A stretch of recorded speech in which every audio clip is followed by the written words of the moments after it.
बंधु मैंने आजिर एही कार्यक्रम को आपण मानकु स्वागत। आजिर एही कार्यक्रमटी कन्या राशि व्यक्ति विशेष मानक पई बहुत गुरुत्वपूर्ण अटे। तो आपणकर जदि कन्या राशि होई थाए तेबे भिडियोटी को स्किप न करी शेष पर्यंत निश्चय देखंतु, कारण आजिर एही भिडियो रे आमे माने जानिबा नुआ वर्षर प्रथम मासटी अर्थात जनवरी 2025 आपण मानक पई किपरि रहिबो। एही नूतन वर्षर प्रथम मासरे आपणक जीवन रे केउ सब नूतन परिवर्तन हेबो। आजिर एही भिडियो रे आमे माने कन्या राशिर मासिक राशिफल उपरे आलोचना करिबा। कन्या राशिर व्यक्ति विशेष मानकर स्वास्थ्य, शिक्षा, प्रेम जीवन, वैवाहिक जीवन, भाग्य, क्यारियर एवं व्यापार वाणिज्यर स्थिति किपरि रहिबो एही जनवरी 2025 रे से विषय रे विस्तार रूप रे आलोचना करिबा। नवग्रहंकर स्थिति मध्य देखिबा। नवग्रह केउ प्रकारर फल प्रदान करिबारे सक्षम हेबे। एहा सहित अशुभत्व प्रदान करुथिबा ग्रह मानक पई किछि विशेष प्रतिकार मध्य जानिबा। तेबे बंधु माने भिडियोटी रे आगो को बढ़िबा पूर्वरु जदि आपण मानकर कन्या राशि होइताय तेबे भिडियोटी को लाइक करी चैनलटी को सब्सक्राइब करि देबे एवं कमेंट बॉक्स रे भक्ति एवं श्रद्धार सहित जय श्री जगन्नाथ जय मां लक्ष्मी निश्चय लिखिबे। तेबे बंधु माने आसंतु आरंभ करिबा आजिर एही कार्यक्रम को, जाकी जन्म राशि एवं चंद्र राशि उपरे आधारित अटे। तेबे बंधु माने राशि चक्रर 12 गोटी राशि मध्यरु षष्ठ राशि हेउछि कन्या राशि एवं आपणक राशिर अधिपति हेउछन्ति बुध एवं बुध आपणकर तृतीय भावरे विराजमान अछन्ति। आपणकर प्रथम भावरे विराजमान अछन्ति केतु, आपणकर चतुर्थ भावरे विराजमान अछन्ति सूर्य, आपणकर षष्ठ भावरे विराजमान अछन्ति शनि एवं शुक्र, सप्तम भावरे विराजमान अछन्ति राहु, नवम स्थान रे विराजमान अछन्ति देवगुरु बृहस्पति एवं आपणकर एकादश भावरे विराजमान अछन्ति मंगल। तो बंधु माने सर्वप्रथमे आसंतु जानि नेबा आपणकर स्वास्थ्य किपरि रहिबो एही जनवरी 2025 रे। तो बंधु माने कुंडलीर प्रथम भावटी होई थाए आपणकर स्वास्थ्यर भाव, आपणकर इम्यूनिटी सिस्टम रो भाव एवं आपणकर प्रथम भावर अधिपति हेउछन्ति बुध, जे कि आपणकर तृतीय भावरे विराजमान अछन्ति। तेबे 24 जनवरी को बुध आपणकर चतुर्थ भाव को चलन करिवे। तेबे जे पर्यंत बुध आपणकर तृतीय भावरे विराजमान अछन्ति, तृतीय भावटी को कुंडली रे भलो बोली माना जाय न थाए एवं आपणकर तृतीय भावरे बुध दुर्बल स्थिति रे मध्ये अछन्ति, जहा फल रे आपणक मध्ये रे थकापण देखा देबो। इन्फेक्शन, एलर्जी एवं स्किन रिलेटेड प्रॉब्लम मध्ये देखिबा को मिलिबो। एहा सहित गला संबंधित एवं मुख संबंधित समस्यार मध्ये आपण सम्मुखीन होई पारंती। तो एसबु प्रति आपणको विशेष ध्यान रखिबार अछि। 24 जनवरी पर्यंत आपणको निज स्वास्थ्यर विशेष रूप रे जत्न नेबार अछि।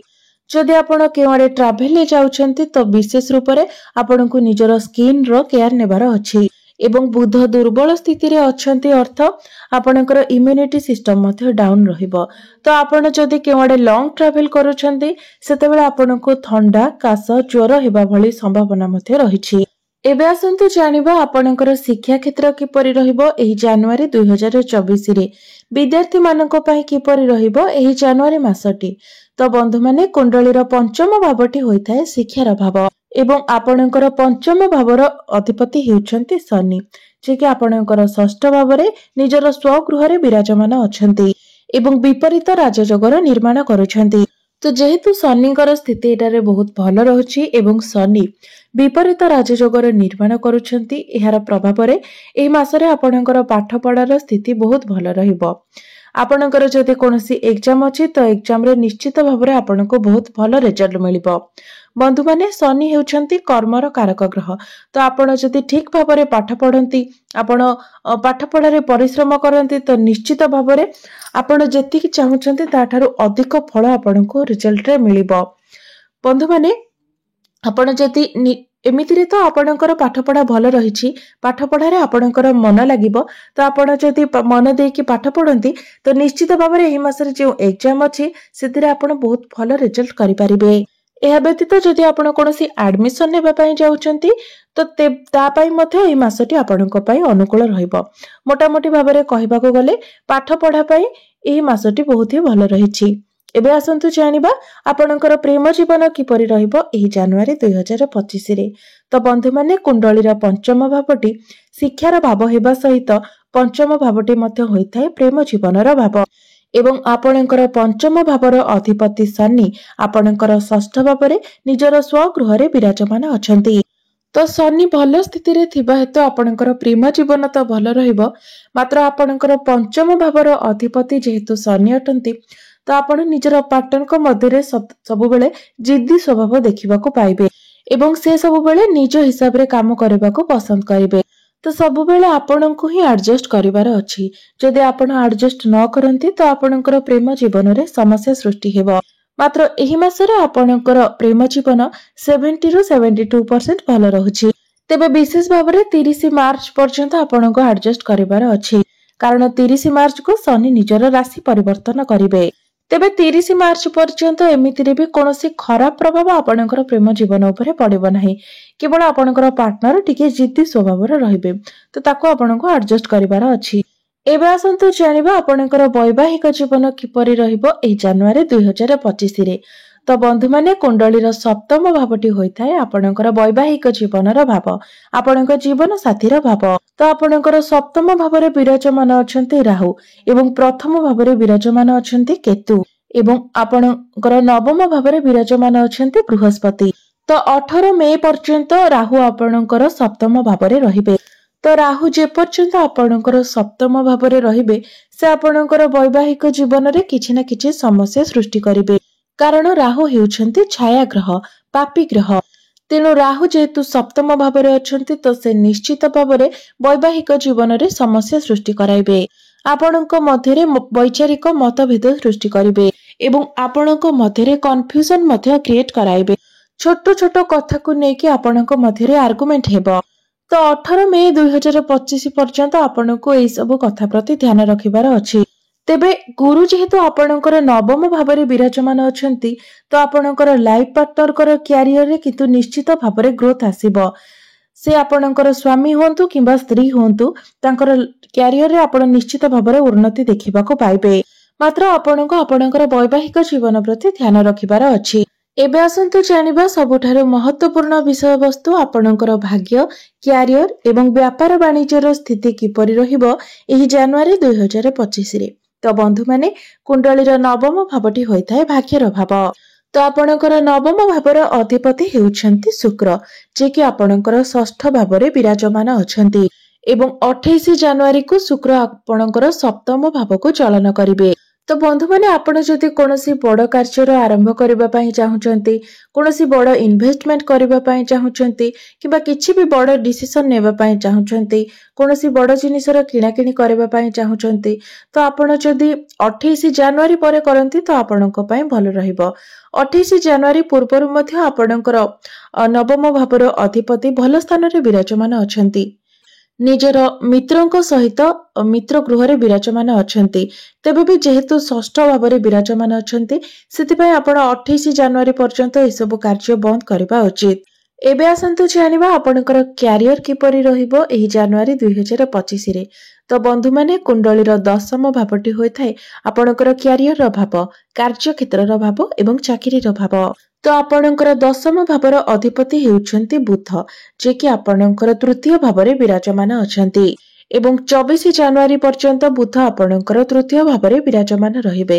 ଏହାପରେ ବୁଧ ଆପଣଙ୍କର ଚତୁର୍ଥ ଭାବକୁ ଚଳନ କରିବେ। ତ ବନ୍ଧୁମାନେ କ୍ୟାରିୟର ତ ଆପଣଙ୍କର ଭଲ ରହିଛି, ମାତ୍ର ଆପଣଙ୍କୁ ଅଧିକ ପରିଶ୍ରମ କରିବାକୁ ପଡୁଛି, କାରଣ ତୃତୀୟ ଭାବଟି ହୋଇଥାଏ ସାହସ ଏବଂ ପରାକ୍ରମର ଭାବ। ମାତ୍ର ଯେତେ ପରିଶ୍ରମ କଲେ ମଧ୍ୟ ବୁଧ ଯେହେତୁ ତୃତୀୟ ଭାବରେ ବିରାଜମାନ ଅଛନ୍ତି ତ କ୍ୟାରିୟର କ୍ଷେତ୍ରରେ ଆପଣଙ୍କୁ ଆଚିଭମେଣ୍ଟ ମିଳିବା, କାର୍ଯ୍ୟରେ ଗ୍ରୋଥ କରିବା ଏସବୁରେ ବହୁତ ବାଧାବିଘ୍ନ ସୃଷ୍ଟି ହେଉଛି। କାରଣ କିନ୍ତୁ ମାସର ଶେଷ ଆଡକୁ ବୁଧ ଯେତେବେଳେ ଆପଣଙ୍କର ଚତୁର୍ଥ ଭାବକୁ ଚଳନ କରିବେ ସେତେବେଳେ ବର୍ତ୍ତମାନ ଆପଣ ଯେଉଁ ସବୁ ପରିଶ୍ରମ କରିଛନ୍ତି, ଯେତିକି ପରିଶ୍ରମ କରିଛନ୍ତି ତାର ଫଳ ଆପଣଙ୍କୁ ମାସର ଶେଷ ଆଡକୁ ନିଶ୍ଚିତ ଭାବରେ ମିଳିବ। କାର୍ଯ୍ୟକ୍ଷେତ୍ରରେ ଆପଣଙ୍କୁ ପ୍ରଶଂସା ମିଳିବ, ଆପଣଙ୍କୁ ମାନ ସମ୍ମାନ ପ୍ରାପ୍ତି ହେବ, ଆଚିଭମେଣ୍ଟ ମିଳିବ ଏବଂ କ୍ୟାରିୟରରେ ଆପଣଙ୍କର ଗ୍ରୋଥ ମଧ୍ୟ ହେବ। କାରଣ ଚତୁର୍ଥ ଭାବକୁ ବୁଧ ଆସିଲା ପରେ ତାଙ୍କର ଦୃଷ୍ଟି ତାଙ୍କର ସ୍ୱଗୃହ ଅର୍ଥାତ ଦଶମ ଭାବ ଉପରେ ପଡିବ एवं जो मानक निकटरे कोनोसी चाकरी बाकरी नहीं आपण चाकरी पाई प्रिपेयर हेउछंती तो 24 जनवरी पर आपनको चाकरी मिलिबार बहुत अधिक संभावना रहुछि। तो बंधु माने एबे आसंतु जानिबा आपणकर व्यापार वाणिज्यर स्थिति किपरि रहिबो एही जनवरी 2025 रे। तो सप्तम भावटी होइଥାଏ व्यापार वाणिज्यर भाव एवं आपणक सप्तम भावर अधिपति हेउछंती देवगुरु बृहस्पति जे कि नवम स्थान रे भलो स्थान।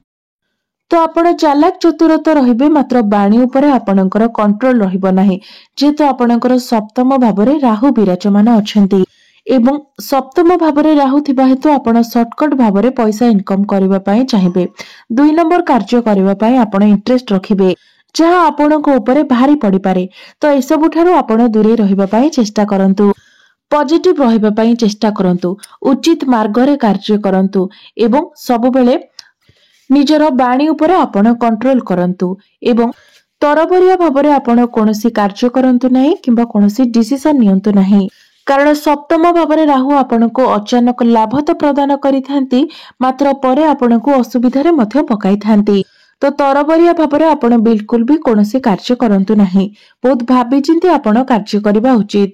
एवं गुरु जेहेतु आपणकर नवम भावरे अछंती तो आपणकर काम कार्य को नेकी आपण लॉन्ग ट्रैवल करि पारंती। तेबे 20-22 जनवरी परे आपणकर बिजनेस रे आपण उन्नति देखिबा को पाइबे।